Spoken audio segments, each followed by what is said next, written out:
Today is August 31st, 2025, and we are tracking a newly formed tropical storm Kiko in the eastern Pacific. This storm system will be heading westbound over the next few days, eventually strengthening into a hurricane, and that's will be getting closer to the islands of Hawaii. So as we take a look at the model forecast here, this is precipitable water, which is a measurement of how much moisture is in the atmosphere, and you can see that ball of moisture heading towards Hawaii. That is Kiko, at least in the model runs here, getting pretty close to Hawaii. Notice how the dry air remains off to the north.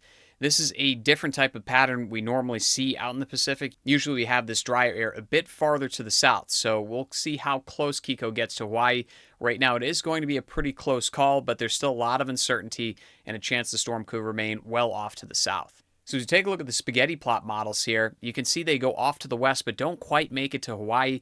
This storm is moving westbound very slowly, and there's still a lot of uncertainty here.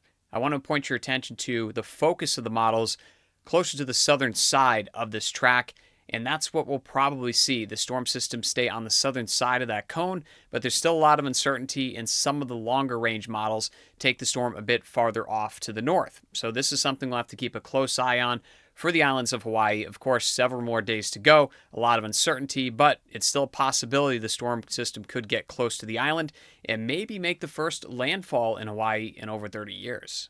We're also tracking more development in the eastern Pacific. Right now, there's not much going on, but there's a decent chance the storm system develops in the next few days, and that could potentially become a new tropical storm. We're going to keep a close eye on the system as it moves off to the north, but for the most part, affecting the U.S., very unlikely as there's a lot of dry air to the north, but this could be an issue for Mexico over the next few days. Now moving over into the Atlantic, where we do have a wave coming in off of parts of Western Africa. This area's had a 30% chance of development for the last couple of days here, but it looks like the ingredients are coming together and we could potentially have a new tropical storm in the forecast. If a storm were to form, the next storm on the list would be Tropical Storm Grabrielle. So we have a long list of names here. If you do think any of these names could be the worst storm of the season, definitely leave a comment below on which one you think would be that storm.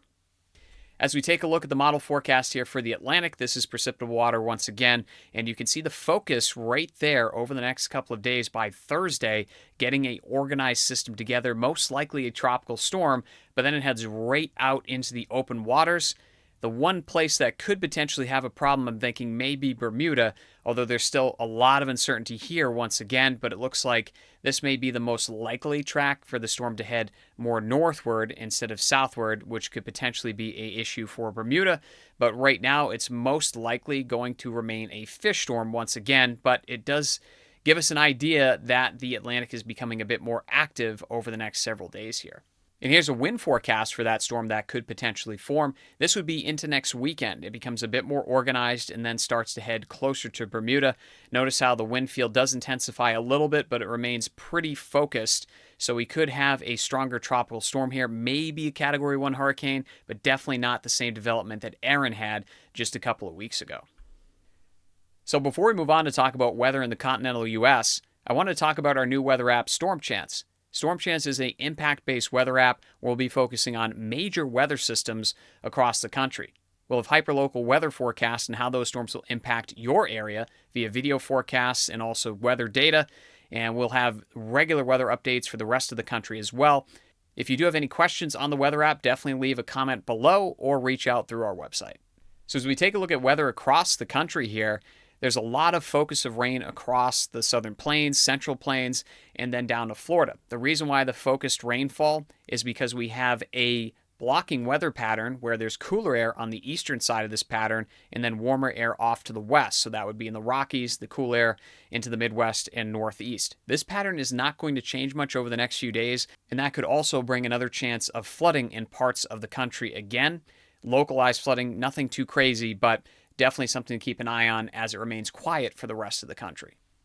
And here's a closer look at that pattern. You can see the jet stream draped across the center of the country, going down towards the southeast, but the cooler air on the eastern side of that pattern, the warmer air off to the west, and the rain chances in the middle and off to the south. And this weather pattern is likely to continue for the next several days, like I mentioned, and there's another reinforcement of cold air coming next weekend. We could be talking about record lows in parts of the Midwest. That could also include maybe some isolated areas of frost on the way, and we can't even rule out some wet snowflakes mixing into a weather system in parts of northern Minnesota next weekend. So this is a pretty big shot of cold air coming in. Meanwhile, on the west coast, it does remain warm as you're on the warmer side of this pattern. And like I mentioned, in between this pattern, we have a ton of moisture and also opportunities of rain. And you can really see that here in the dew point forecast, where the humidity is focused across the center of the country down to Florida. And then we have really dry air off to the west and also off to the east on either side of this pattern. And here's a look at the excessive rainfall forecast, where we have opportunities of storms once again for the southern plains. And we've now added New Mexico into part of it as well. And this is because of the heavy rain that could fall out of any thunderstorms today, so definitely be mindful of that. And there is a flood watch across the area until midnight tonight for parts of southern Texas, and this is for isolated locations where we could see the excessive rainfall go into rivers and streams, produce some flooding there, or potentially low-lying areas. So if you do live next to a river or stream or in a low-lying area, definitely have your alerts ready today, as you could be issued a flood warning in your area, and you'll want to adjust things accordingly if that does happen. Let's take a look at the showers and storms through the afternoon. It's not a widespread chance really, but there will be some isolated heavier downpours in certain spots.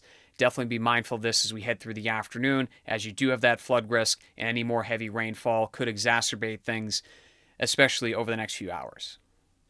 And here's the rainfall totals forecast for today through tonight, where you could see some isolated pockets of 2 to 3, maybe even 4 to 5 inches of rain, but most locations not seeing a whole lot of rain. It's just those isolated areas where we do pick up that heavy rainfall from showers and storms. And there's also an excessive rainfall risk for the central plains as we head through the afternoon today. This is a similar risk to the southern plains as well, as you can see that rain focused in on the Missouri River through the afternoon today. A lot of this rainfall will fall over the same locations. It's not overly heavy, but it's really just focused on the same spots, and that's the big problem here as we head through the afternoon and even through parts of tonight as well. So as we head through the next 24 hours, you can see that rain really focused in on the Missouri River here. So I do think rivers and streams closer to the Missouri River, that's where you could see some localized flooding as we head through today and even through parts of tomorrow. And then we go down to Florida, where there will be some activity once again today. The sea breeze fronts have been pretty active in popping up showers and storms. And of course, the pattern is also leading to development of a coastal system off the coast. So you could have another round of some showers and storms as we head through the afternoon, and potentially some very localized flooding in certain locations. So looking ahead, we have a few things to watch over the next several days. The tropics are going to remain fairly active, especially in the Pacific, but also in the Atlantic now with a new area of development. We also have a taste of fall in the forecast towards the end of the week. Another reinforcement of cold air is on the way, and that could include some snow for parts of Minnesota potentially. It would just be snowflakes mixing in. It is a little uncertain whether or not we'll actually see this, but some of the models do have it, and with record cold on the way, it is possible for that part of the country. And then we have a pattern change where the pattern could flip towards the end of the month, and that could mean warmer air for the East Coast and cooler air off to the west. We'll have updates on all of these things as we head over the next several weeks.